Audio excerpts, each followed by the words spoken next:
After Marla died, we didn't talk about her much. It wasn't that we forgot. You can't forget your child. You just find ways to live around the absence, like walking with a limp, like keeping her door closed even when there's no draft. She was 16, bright, awkward in that beautiful adolescent way, didn't like crowds or loud places. Said she felt most like herself in silence. She used to record voice memos, not on her phone, but on this little digital recorder I bought her for her birthday. She said it felt more personal, more private, like a diary no one could read.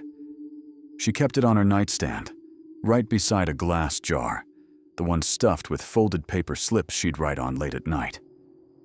After the funeral, I found the recorder tucked away in her desk drawer.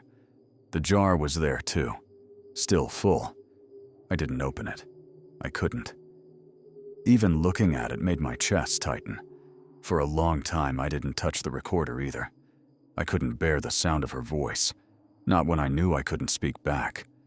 But one night, when the house was too quiet, when even the lights seemed to hum with grief, I pressed play. Her voice came out soft, tentative, just little fragments of thought.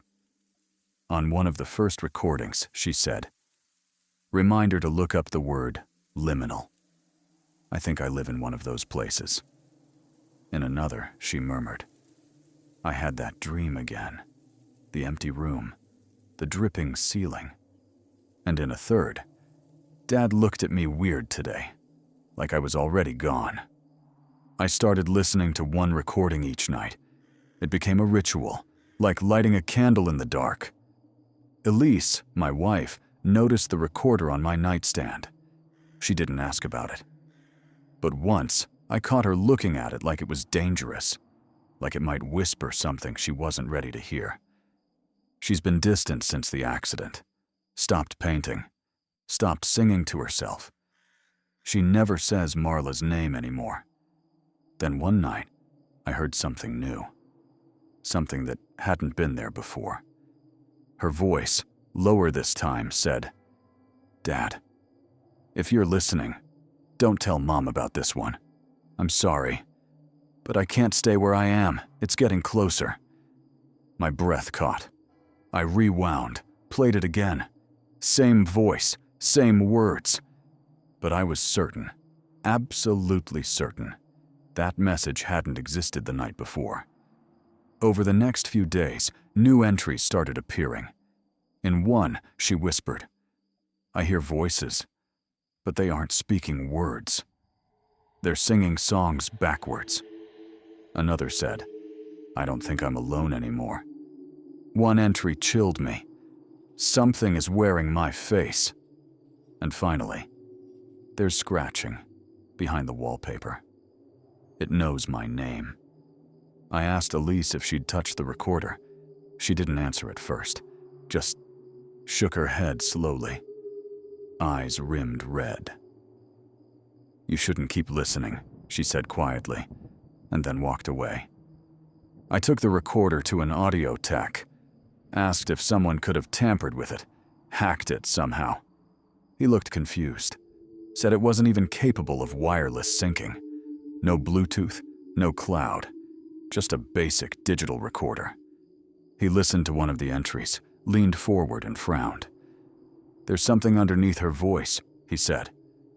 "A second audio layer. I'll clean it up. Might take a day." That night, the house felt off. Thick, like the air had weight to it, like time itself had slowed down. There was a crack in the hallway wall. It looked wider than I remembered, but I didn't check. The next day, the tech called. His voice was tight, worried. "I isolated the second voice," he said. "It's whispering something."